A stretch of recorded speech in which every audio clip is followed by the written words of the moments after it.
¿Qué tal, amigos? Espero que todos ustedes se encuentren muy bien el día de hoy. Y pues estoy un poquito pasadito, 22 minutos después del día de hoy, es decir, ayer, en, pues en horas de la madrugada, diría yo, de este lado del mundo, es decir, de América. Eh, Se dio un terremoto, un terrible terremoto, diría yo, pues no visto antes. Y pues aquí es donde, eh, debido a que fue precisamente en áreas que están en estado de guerra, que están bajo sanciones terribles, aquí es donde cabe la pregunta, ¿qué no sería bueno por, digamos, humanidad? Eh, ¿Qué no sería bueno levantar sanciones, puesto que eh, ese terremoto evidentemente se dio en una zona de mucho conflicto, de larga data, es decir, en el norte de Siria, sur de Turquía. Y precisamente Siria, quien ha estado sancionada por muchos años, y pues ahí es donde viene esa pregunta. ¿No sería bueno ya aflojar un poco, aliviar un poco las, pues las sanciones tan duras? Y bien, pero primero pongámonos un poco en contexto, ¿verdad? ¿Dónde fue y cómo fue más o menos? ¿Cuál fue la escala del terremoto, verdad? Y veamos, hoy temprano dos grandes terremotos han causado daños generalizados en el sur de Turquía y el norte de Siria. Es a lo que me estaba refiriendo. Quizás debí de haber empezado por eso, pero ya es del dominio público, puesto que desde la mañana, desde la madrugada de mañana ya estaba difundiendo por todos lados. Algunos, pues con muy pocos detalles, pero para detalles le voy a mostrar mapas, intensidad de los terremotos, las réplicas y todo lo que pude conseguir de información. Dicho de otra manera, les cargué aquí, les cargué acá, y aquí tienen ustedes un compendio, un resumen, con un pequeño análisis pues, de la situación. Y 9 horas después del primer terremoto de magnitud 7.8 M, que golpea el sureste de Turquía, cerca de la frontera con Siria, el 6 de febrero de 2023 a la una, pasado meridiano, a la 1 de la mañana, se produce un segundo terremoto de M7.5. Quiero hacer la aclaración aquí que en este lado del Atlántico, es decir, en América, eh, los terremotos se miden en la escala de Richter.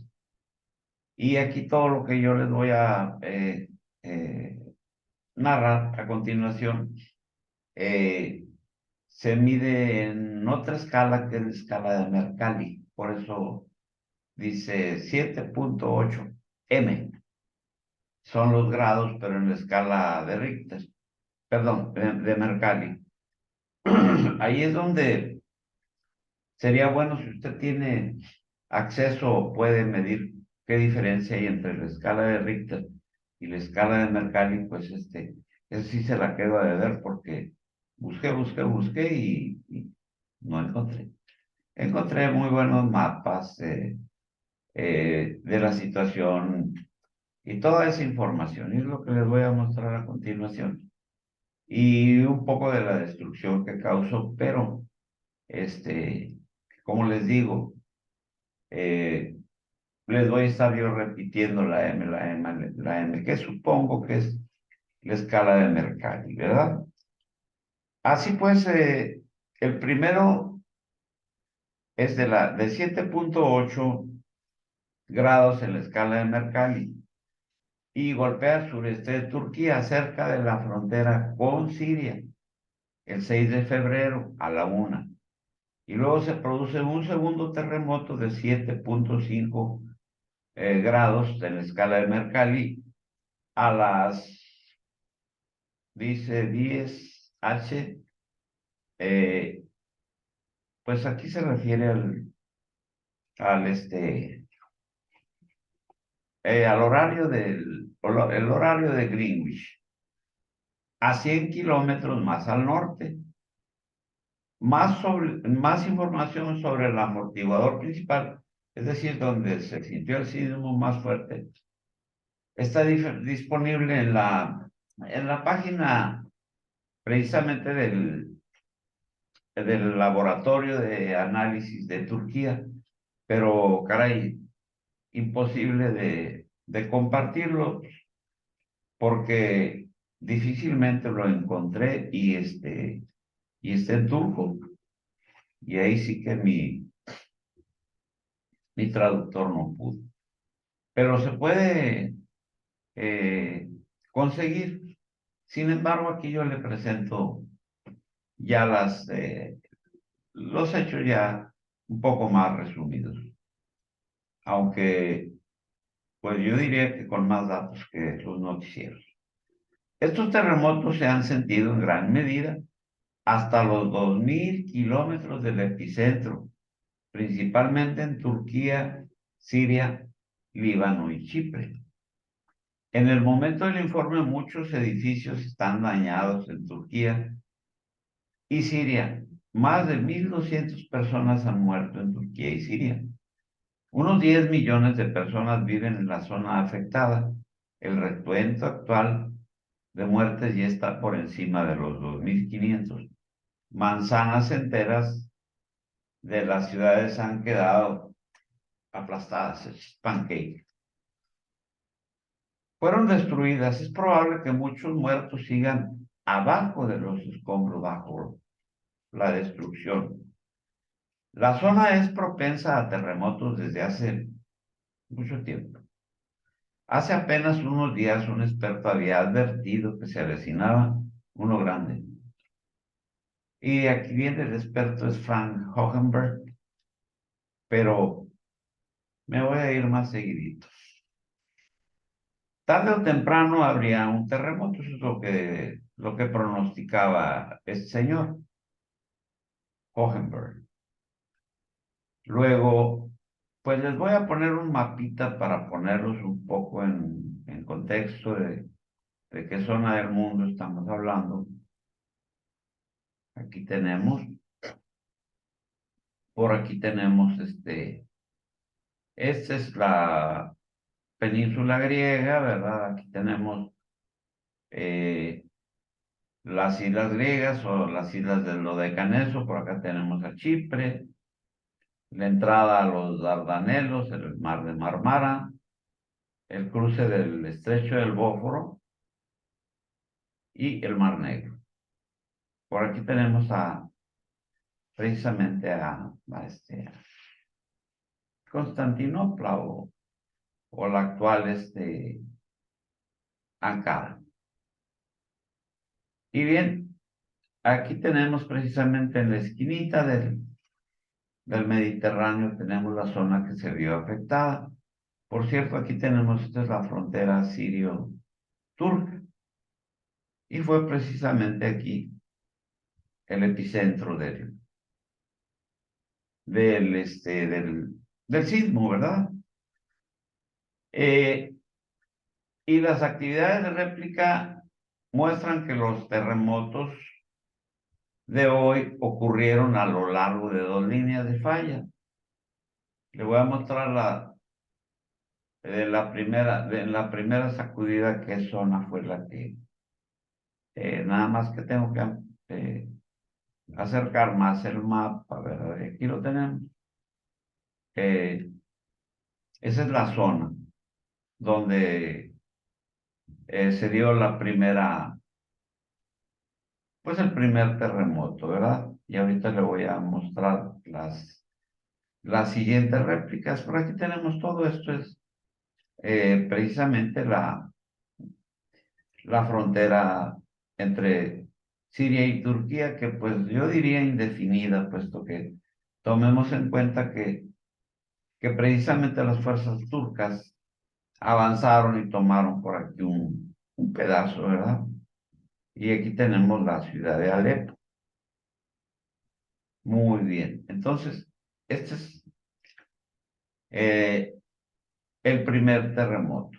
Ahora vamos a la réplica del segundo sismo, que por aquí lo tenemos, que ya fue mucho más extensa. Ya se extendió pues bastante más adentro de Turquía y bastante más adentro de Siria, porque aquí ya tenemos Siria y la ciudad de Alepo. Entonces, aquí se extiende más, ¿verdad? Eh, Estos terremotos no son usuales. Dos partes de la superficie terrestre están ahí luchando entre sí, ¿verdad? La placa árabe, que les muestro por aquí esto, ¿verdad? La placa árabe se mueve hacia el norte, empujando a la placa de Anatolia, que son estas líneas, ¿verdad? Estas son las placas. Aquí ya, aquí tenemos ya lo que es el Mar Negro y todo esto que ya les había yo referido, las islas del Dodecaneso, la entrada a los Dardanelos, el Mar de Marmara, todo esto, ¿verdad? Bueno, pues estas líneas se cruzan aquí entre sí. Eh, y la placa de Anatolia, que es de oeste a suroeste. Bueno, aquí se ven las flechitas, ¿verdad? De las direcciones hacia donde empujan. Y bueno, pues resulta ser que ya la cuestión del rescate, la nieve y las temperaturas bajo cero, así como los grandes daños a la infraestructura estaban obstaculizando los refuerzos de rescate. Permítanme darle crédito al señor Bertolt Brecht, de donde tomé estos mapas. Eh, del sitio Luna de Alabama. Ahí se llama, se lo recomiendo. Un gran analista, el señor Bertolt Brecht, eh, y de ahí le tomé los mapas. Y el mayor número de muertos en Turquía se encuentra en el Krasmármara, que es donde se dio el epicentro del terremoto, donde se reportan 70 muertos, ¿verdad? Las imágenes de televisión muestran equipos de emergencia, voluntarios que intentan rescatar a personas bajo los escombros en la provincia bajo fuertes nevadas. La provincia de Hatay, en el sur de Turquía, eh, de las más afectadas, en la frontera con Siria, devastada por la guerra, se destaca como una de las áreas más afectadas de la región. El gobernador de Hatay, Rami Dogan, dijo que los dos hospitales estatales colapsaron en la ciudad de Antakya, en el centro de la provincia, en la ciudad costera de Iskenderun. La mayoría de los edificios a lo largo de la costa de Iskenderun se derrumbaron, dijo al periódico Al Monitor un residente de Hatay, Bolku y de Nirel. Entrenador de un equipo de fútbol que se llama, que es el Ataipor, y exfutbolista muy famoso de ahí, de Ucrania. Pidió ayuda en un video en línea, por favor, ayuden, la situación aquí es realmente mala, dijo de Miriel, entre lágrimas. El viceprimer ministro Fuata Okai dijo que el aeropuerto de la provincia estaba cerrado debido a los graves daños. Orhan Usargulud, teniente alcalde de Antakya, estaba entre los que quedaron atrapados bajo los escombros tras el derrumbe de su edificio de apartamentos. Ningún rescatista había llegado al sitio hasta el momento de la publicación del artículo en el periódico Al Monitor. Refería que hacía unos 25 años había viajado con mochila por la zona y había visitado Saliurfa, Gaziptia y varias ciudades más pequeñas. Y el nivel de los edificios era poco elevado, ¿verdad? Algunos eran resistentes, pero en otros los pilares de hormigón que sostenían los pisos superiores me parecieron extremadamente débiles. Fueron construidos con mucho esfuerzo en la ciudad y fueron elevándose de niveles, es decir, de pisos. Y pues hasta que se hicieron verdaderos castillos. Y refiere este señor que lamentablemente ya no existe.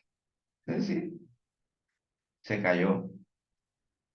Y también aquí hay un muy antiguo castillo de Gaziantep, construido por los romanos y reconstruido extensamente por los selyúcidas, que se derrumbó. Imagínese usted una fortificación de la época romana, la cual les comparto el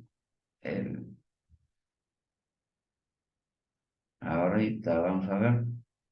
Ya saben ustedes cómo se construían en la antigüedad los castillos y las fortalezas. Bueno, vamos a ver, aquí lo tenemos.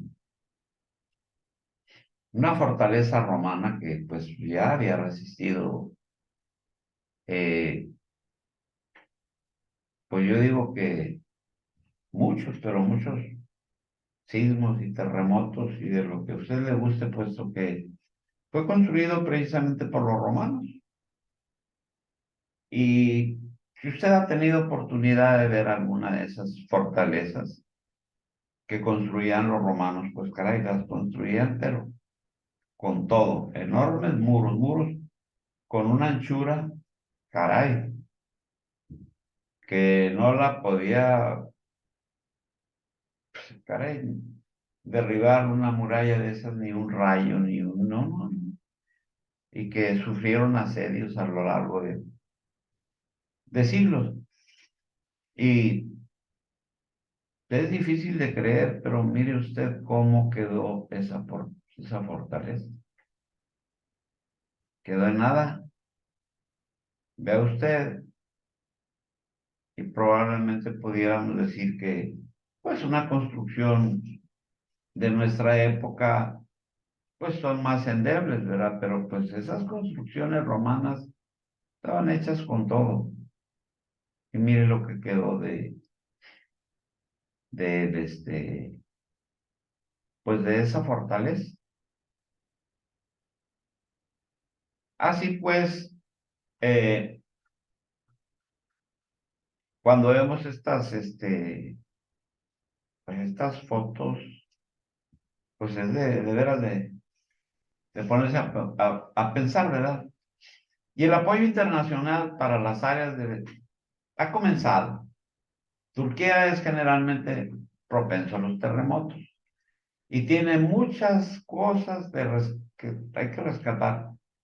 Y lo más seguro es que obtendrá mucho apoyo, puesto que tomemos en cuenta que Turquía pertenece a la Unión Europea, es socio de la OTAN, y pues no lo van a dejar solo. Ahí van 28 países a llevar todo tipo de ayuda, pese a las diferencias que tengan con Ankara. Sin embargo, ahí es donde cabe la pregunta y donde pues sería bueno hacer una reflexión. ¿Qué no sería un buen momento para levantar las sanciones, aunque solo sea por razones puramente humanitarias?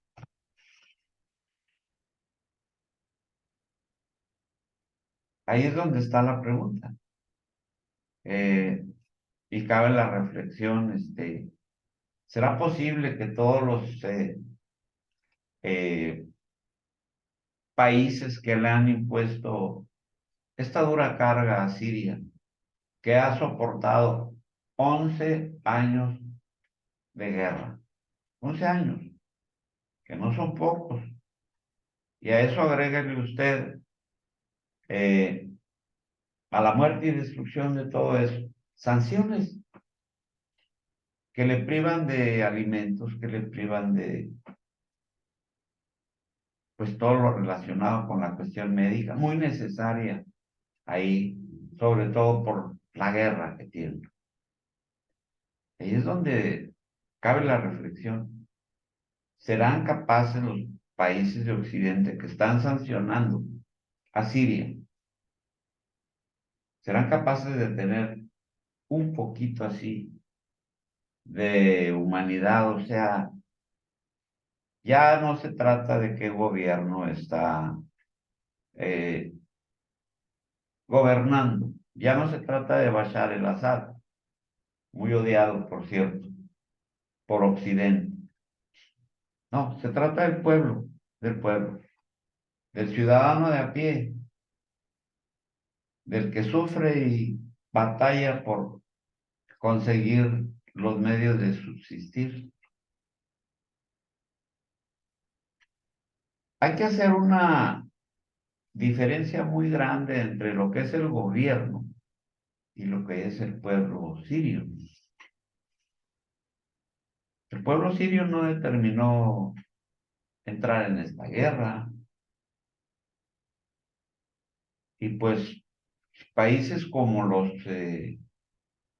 que tanto dicen y pregonan y se jactan de ser muy protectores de los derechos humanos, del respeto internacional, que no habrá una manera de que estos gobiernos se conduelan y que en un acto de humanidad levanten las sanciones, aunque sea temporalmente, mientras el pueblo eh, se reconstruye un poco. Ya no se trata de el gobierno sirio, ya no se trata de un régimen al que pues han querido liquidar desde hace años. No, se trata del pueblo sirio. Me gustaría ver si ahí tienen un poquito de humanidad.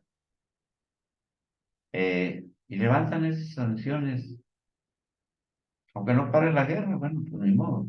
Están trenzados ahí en feroces luchas y ya, pues Siria está convertida en pues, ¿cómo pudiera decirles? En un país que está desgarrado, está, por un lado hay un montón de grupos disque guerrilleros, ¿verdad? Como por ejemplo, ahí tenemos Al-Qaeda, frente a los al-Nusra, bien tutti frutti, que muchos de ellos están claramente vinculados con los gobiernos de Arabia Saudí, de Emiratos Árabes Unidos, de Qatar y de los Estados Unidos, lamentablemente, porque los Estados Unidos también tienen ahí su mano. Y pues también Rusia ahí está jugando al ajedrez en Siria y por supuesto que Irán. Luego entonces es un país desgarrado por la guerra. Y pobre de la población, que está en medio de, pues, de los bombazos, y ahí es donde, pues, cabe la reflexión y la pregunta.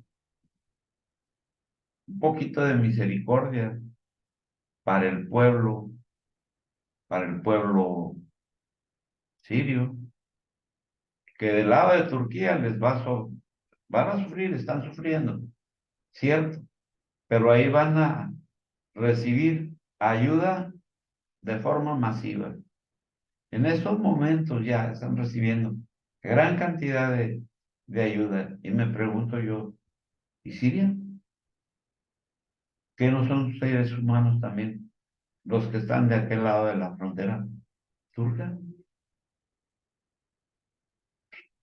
Digo, a las claras se ve que ahí están jugando intereses de varios, de muchos países, diría yo, hasta de Rusia, de los Estados Unidos, Francia, que fue uno de los principales actores en esta lucha, puesto que ni más ni menos que la compañía cementera Lafarge de Francia fue la que estuvo proporcionando todo el cemento que quisieron los grupos guerrilleros, así, entre comillas, guerrilleros, que estuvieron apoyados por Francia y por muchos países. Eh, y que todo esto fue escalando, escalando hasta que se involucraron los Estados Unidos con el argumento de que iban a acabar con los grupos guerrilleros, lo cual resultó falso, de toda falsedad, puesto que los Estados Unidos tenía capacidad para acabar con todos esos grupos guerrilleros en menos de una semana. Ahí da cuenta de que detrás de la frontera turca se encuentra la base aérea de Incirlik, con más de 1.200 aviones norteamericanos de todos los tipos, con una capacidad para haber aniquilado lo que ellos dijeron que iban a aniquilar. Y todo eso resultó falso. Los Estados Unidos está posesionado de el territorio, de un pedazo del territorio sirio. Casualmente, qué casualidad, ¿verdad?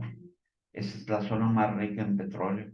Digo, sería casualidad. Y no se salen los señores, ahí están, muy a gusto. Y los rusos pues están defendiendo su base naval de larga data en el puerto de Tartus. Y los kurdos están quitándole un pedazo pues a Siria y eh, otros kurdos le están peleando a Turquía y todos esos ejércitos y pseudoestados kurdos están siendo financiados, adivine usted por quién. Adivinó, por los Estados Unidos. Y la guerra no se va a acabar hasta que saquen su mano pues de ahí. Pero olvidemos un poquito la cuestión de militar, ¿verdad? Pero si aunado a todo eso usted le aplica sanciones económicas, sanciones de alimentación, sanciones en medicina, pues ahí es donde se los dejo de reflexión, que no cabría en un acto de humanidad levantarlas, porque el pueblo que está sufriendo, ese no entiende de estas guerras, no entiende de todo esto que les está pasando. De modo pues, amigos, que se me hizo oportuno subir un video al respecto y pues les doy las gracias por su atención y pues reflexionenlo usted, ¿verdad? Y qué bonito sería ver eh, pues en un momento de sueño, diría yo, que levantaran esas sanciones, caray, yo lo celebraría, pero pues está por verse, ¿verdad? De modo pues, amigos, que les agradezco mucho, les pido por ahí un like y sin más nos vemos en el próximo video.